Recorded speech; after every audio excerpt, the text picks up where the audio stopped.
Muy bien, seguimos con este nuevo espacio, este nuevo ciclo, Dejame un título, donde tratamos de que el entrevistado se sienta cómodo, que hable a sus anchas, pero que nos deje algo. Ese algo es el título que nos deja al final de la entrevista. Y el invitado de hoy es un dirigente gremial de larga trayectoria, el secretario general del Sindicato de Trabajadores de Obras Sanitarias Mercedes, pero que también trabaja con afiliados en Justo Darac y en Merlo, por ejemplo. José Ucelay, ¿qué tal? ¿Cómo estás? Buenos días, Eduardo. Muchas gracias por la invitación. No, gracias a vos, José. Y te invité porque en este contexto nacional que estamos atravesando, donde parecía ser que la incertidumbre es el signo distintivo, y donde hay sectores como la dirigencia gremial que se han abroquelado en contra de algunas decisiones, algunas políticas nacionales. Quería ver tu lectura. ¿Cómo estás viendo todo esto? Bueno, en primer lugar, creo que la situación que estamos viviendo es muy espontánea. Desde el momento que comienza la campaña presidencial, donde Milei decía todo lo que iba a hacer, no había todavía una reflexión si eran discursos de campaña o era realmente un proyecto socioeconómico que iba a llevar adelante. En esta situación lo que yo veo es que han estudiado muy bien la situación social de la Argentina. Cuando se habla, por ejemplo, de la grieta social, de la grieta política, eso está muy bien estudiado, y entonces cada palabra tiene que ver para apuntar a ese sector. Hoy en día en la Argentina, con respecto al sector gremial, nosotros los dirigentes sindicales tenemos un legado y tenemos una responsabilidad, que son leyes y convenios colectivos de trabajo que ya estaban cuando nosotros nos han elegido en la gestión, y tenemos que protegerlos. Por ahí, desgraciadamente, creo que es un tema que está lindo comentarlo, pero no somos las partes que estamos discutiendo, por ejemplo, cuando un Estado municipal o provincial o nacional quiere modificar un convenio colectivo de trabajo. Creo que se toman decisiones fuera, no están representados todos los intereses. Creo que muchos de los gremios coincidimos con una reforma laboral adecuada, actualizada a estos tiempos. Consideramos que hay convenios colectivos de trabajo que tienen básicos salariales que superan a lo que, por ejemplo, puede llegar a abonar el dueño de una tornería con 5 empleados. También hemos analizado que está la libertad de afiliación en las obras sociales, por lo tanto, un trabajador afiliado en la UOM puede tranquilamente tener una obra social de otro sindicato, ¿no? O una prepaga, por supuesto, ¿no? Entonces creo que esos temas que ya se han ido dando a través de las décadas ya no son temas para ir a decir vamos a defenderlos, porque ya está realizado, pero sí consideramos que puede llegar a facilitar una ajustada y bien calibrada flexibilización laboral o reforma laboral para las pymes y para todo ese sector con pocos empleados. Ahora, creo que lo que se está discutiendo, que es donde yo empiezo a discrepar con el presidente de la Nación, es el poder. Han instalado desde hace muchos años que los sindicatos manejan un poder exorbitante. Creo que no es así. Podrá haber sindicatos que sí manejan mucha gente y muchas provincias, tienen representación, pero la gran mayoría no. Considero que han aplicado los convenios colectivos de trabajo que, como digo, estaba hecho hace décadas, estamos hablando del año 55, 65, 70, y de hecho están basados en el 14 bis, que fue que ya tiene sus décadas de actividad y de vigencia. Por lo tanto, yo considero que hay dos cosas. Es dentro de la grieta social, donde hoy están instalando que el empleado público es el cáncer de la Argentina. Ya han instalado que los diputados y los senadores son el mal de la democracia. Anteriormente se había instalado el populismo o el capitalismo. Yo creo que en el inconsciente o en el subconsciente de cada una de nosotros, las personas, esto se ha ido acumulando y ha generado un rechazo a todo. En lo personal, lo voy a decir, es como que existe un sistema o un pensamiento antipatria, porque todo el mundo está cansado con el que tiene al lado. Bueno, este es un trabajo social que han hecho que va a ser muy difícil sacarlo. Y con respecto al objetivo que van buscando, no coincido con el todo nada. Creo que Milei tiene un plan económico, un plan. Cuando él habla de la casta, yo considero que él habla de una casta donde el trabajador independiente o las pymes lo miran de una manera, pero el sector en relación de dependencia lo mira de otra, que es la casta. ¿Qué es lo que es la casta? Para mí, lo que ataca Milei es la casta, que es la posibilidad de un intendente o de un gobernador poder generar puestos de trabajo donde considera que es la base política para poder afrontar una elección. Milei no lo necesita, y la escuela política de Argentina, cualquier político, ya sea del ramo peronista o radical, necesita tener esa estructura. Para mí, esa es la casta a la que apunta. Por lo tanto, ataca a achicar el Estado para quitarle herramienta a la dirigencia política y que puedan confrontar con él en igualdad de condiciones. El otro día, conversando con Ángel Rafael Ruiz, él decía, creo que al comienzo de la charla, Juan Manuel, no sé vos que estuviste en la charla esa, él decía al principio de todo, Milei es la consecuencia del fracaso del partido militar, con los golpes militares, del radicalismo y del justicialismo. ¿Vos coincidís con este concepto? Coincido plenamente. Creo que la juventud, si bien no ha participado plenamente en el análisis sociopolítico de la Argentina, han escuchado mucho a través de sus padres o de sus hermanos o de la televisión o de los medios todo lo que ha venido pasando. Entonces me parece que hay una generación que ya cuando empieza a reflexionar sobre la política le genera un rechazo, y todo aquello que atente contra el político, ellos lo votan. ¿Vos te sentís parte de la casta cuando Milei critica la casta política? No, para nada. Yo no considero la casta, porque en base a lo que creo que lo político ataca Milei o quiere ir a buscar, nosotros en el caso de los sindicatos, y principalmente en el nuestro, si bien es una actividad muy importante, nosotros somos un gremio que trabajamos socialmente hacia adentro del sindicato. No nos hemos expuesto desde una candidatura o para... Claro, nunca ocupaste un cargo político electoral. Nunca lo ocupé. Por lo tanto, es muy difícil cambiarle a los trabajadores el pensamiento que tienen sobre nosotros. Por supuesto que alternamos buenas y malas, en el sentido de que por ahí los trabajadores no se consiguen las cosas por ahí como deberían ser, y tenemos nuestras reuniones, pero desde ese punto de vista yo no necesito generar fuentes de trabajo o tener votos cautivos para poder continuar una gestión, ¿no? Te hago una pregunta. Al comienzo de la gestión del intendente Frontera, estamos hablando del primer mandato, si mal no recuerdo, hubo un comienzo un poquito convulsionado, un poquito tirante en cuanto a la relación de las autoridades municipales de la empresa con el gremio que vos conducís. ¿Cómo están hoy las relaciones? Bueno, yo creo que acá voy a hacer dos aclaraciones.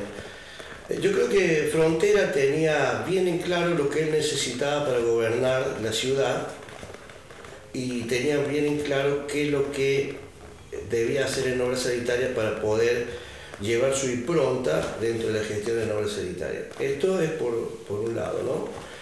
Por otro lado, creo que hubo un grupo de funcionarios que sí nos vieron como casta, que nos vieron como si el sindicato fuera la autoridad máxima de la empresa en todo su sentido, y que conducía el servicio de la empresa. Es muy simple y muy fácil de confundirse, porque la verdad es que todos los que trabajamos en obras sanitarias hacemos algo en obras sanitarias, y es muy fácil de confundir en una comisión directiva con 22 integrantes en una empresa de 150 empleados que por supuesto el sindicato tiene trabajadores que tienen su propia carrera, llegan a jefe y daban la sensación como que el sindicato manejaba todo. Bueno, creo que esto sí generó una gran confusión a nivel social, hubo confrontamientos muy fuertes, de hecho hubo expresiones en los medios públicos para mí excedidas, pero bueno, uno cuando está en un gremio también sabe a lo que se expone y cualquier funcionario que tiene un cargo también sabe a lo que se expone, y hay veces estas cosas pasan y era, como sabría decirle yo al compañero, la cruz que debemos llevar, pero creo que el tiempo fue dejando las cosas en su lugar, se fueron normalizando el diálogo. No hay resentimientos. No, por supuesto. Bueno, pero ¿cómo están las aguas hoy? ¿Están más tranquilas? Están tranquilas. Yo en lo personal, no hace mucho tuve la oportunidad de hablar con Maxi Frontera y hablamos un buen rato. Hablamos desde lo personal, de las diferencias personales que creo que quedaron claras, y desde lo político lo único que yo puedo decir es que Frontera hizo una muy buena elección en Villa Mercedes. Con el tiempo esperaba que nos sorprendiera en el tiempo de que todo lo que decía no lo iba a cumplir. Lo esperaba, porque no le veía la salida, pero bueno, nos sorprendió no hace mucho tiempo cuando él habla de un fondo anticrisis, que yo creo que más en estos momentos que en la Argentina todo el mundo termina haciendo acuerdos con el Ejecutivo superior al que tiene. Maxi Frontera tiene su propia independencia económica, su propia soberanía política, creo que maneja el otro pilar de la democracia, que es la justicia social. Me parece que, no quiero subestimar a nadie, pero me parece que también en las equivocaciones se aprende mucho, ¿no? También me ha sucedido a mí, por supuesto, como cualquier persona, y creo que hoy él tiene algo que no tienen los demás, que es, él sabe cómo se encara esto y sabe por dónde se sale. Es la sensación que yo tengo, así que si esta sensación va en el camino donde nosotros como sindicato vemos que está garantizada la fuente de trabajo, que está garantizado los salarios, que está garantizado el servicio, considero de que esa es cuando la madurez política llega y uno tiene que poner las cosas por encima de lo personal, y creo que tenemos una buena comunicación, hemos llegado a acuerdos. ¿Eso incluye también al actual administrador, el arquitecto Sebastián Estrada? Por supuesto, claro, el arquitecto Sebastián Estrada es la autoridad de norma sanitaria y por supuesto es un funcionario que responde al intendente. O sea que cuando hablamos con Estrada, Estrada es los ojos y los oídos de... O sea, no está pintado, no es un títere. No, considero que está pasando una situación muy difícil también, pero no es un títere, pero creo que políticamente ha sabido manejar las situaciones. Porque, a ver, hoy en día, yo uno de los planteos que siempre, ¿por qué defiendo obra sanitaria como empresa pública? Porque una empresa que recauda el 20% de todos los vecinos y puede brindar el servicio, creo que no es una empresa deficitaria, porque hay un 80% de la plata que no está entrando. ¿Eso son todos los contribuyentes que pagan el servicio? El 20%. Pero generalmente siempre ha sido así, el 35%, en los mejores tiempos habrá sido el 40%. Entonces, cuando le sumás a eso de que tienen poca recaudación, que el agua es un bien esencial, que los gobiernos tienen que contener a la gente con menos recursos, sacarle el agua sería algo exagerado, pero Obra Sanitaria no recibe ningún tipo de coparticipación, así como lo recibe la municipalidad.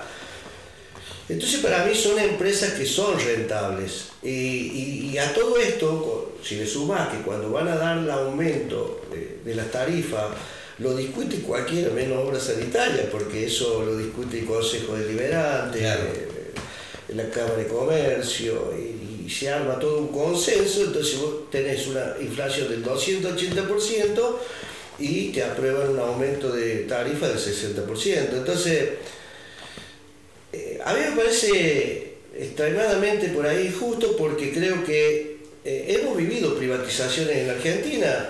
Yo, por ejemplo, integro la comisión directiva de la Federación Nacional y eso me vincula con otros secretarios generales con muchos más años de dirigente que yo, y bueno, ellos plantean que la privatización no trajo ni desarrollo, ni inversión, ni nada, solamente lo que trajo fue agarrar la plata que entraba y sacarla del país, y después previo aumento de tarifa. El previo aumento de tarifa, pero encima el privado no le tiene que pedir a un consejo deliberante cuánto tiene que aumentar la boleta, no pasa por ahí.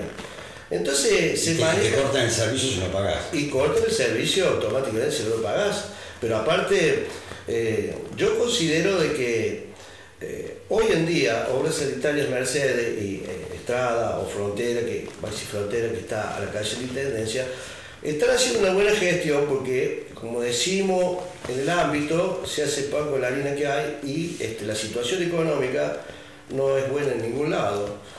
Así que, sin ver grandes obras faraónicas, sin soñar con innovación tecnológica, creo que el servicio está dentro de los parámetros normales que tiene que estar, y bueno, ya hay que esperar y ver. Frontera, por ejemplo, es una persona que, como intendente, que habla en el momento que tiene que hablar, y por ahí habla dentro de 2 o 3 meses, y nosotros por ahí tenemos que estar viendo qué estará pensando. Pero sinceramente, después de ese mal trago que tuvimos al principio, que después lo pudimos aclarar, creo que la gestión ha sido la adecuada, y bueno, y estamos acá para sumar y que esto no se derrumbe más de lo que se está derrumbando a través de la economía nacional, ¿no? Hablando de cosas que no se derrumben, quisiera que dedicaras un párrafo, José, a comentarnos qué hace un gremio, porque muchas veces el común de la gente que vincula cuando uno dice sindicato, gremio,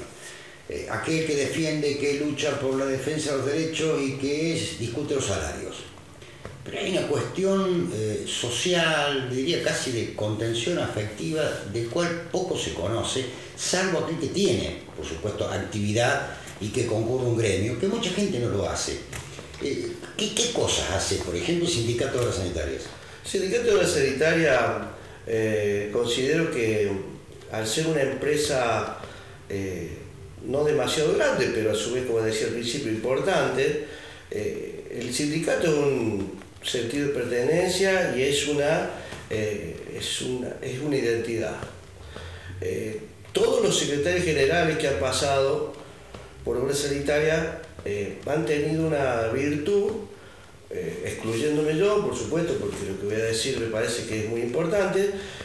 No se han desclasado, han sido dirigentes que se han mantenido al mismo nivel del trabajador. Entonces esto genera una relación social muy importante. Bueno, yo conviví con todo eso, y hoy un gremio, ¿qué es lo que hace? Tiene una matrícula que es la personería gremial, que a través de la elección de los trabajadores, ese representante es el que tiene que poner la cara ante cualquier situación que pueda tener un trabajador, desde un problema familiar, de salud, laboral, o algo que no se esté cumpliendo del convenio colectivo de trabajo con ese trabajador, y es el nexo entre el trabajador y la empresa cuando vamos a plantear. Y creo que acá está la diferencia, que nosotros somos de dialogar mucho, nunca vamos directamente para ir a una medida extrema, nunca van al choque, nunca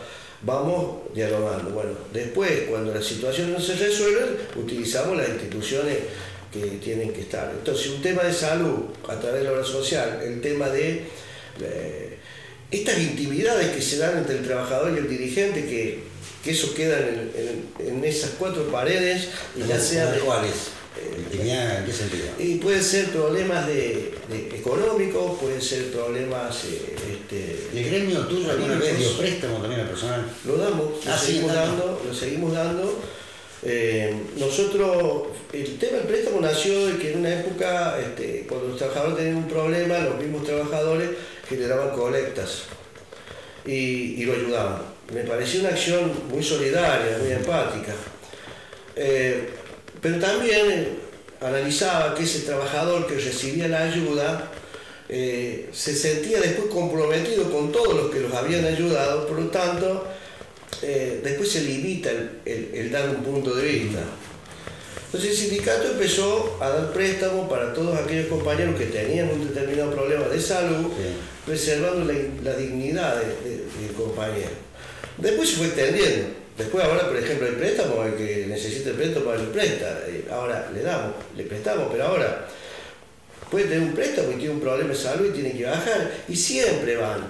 Y lo bueno de esto es que eso lo sabe en una reunión de comisión directiva, la comisión directiva, pero en el momento lo sabe la tesorera y lo sabe el secretario general. Y le damos la solución. No se conoce, no se promociona. No, para nada.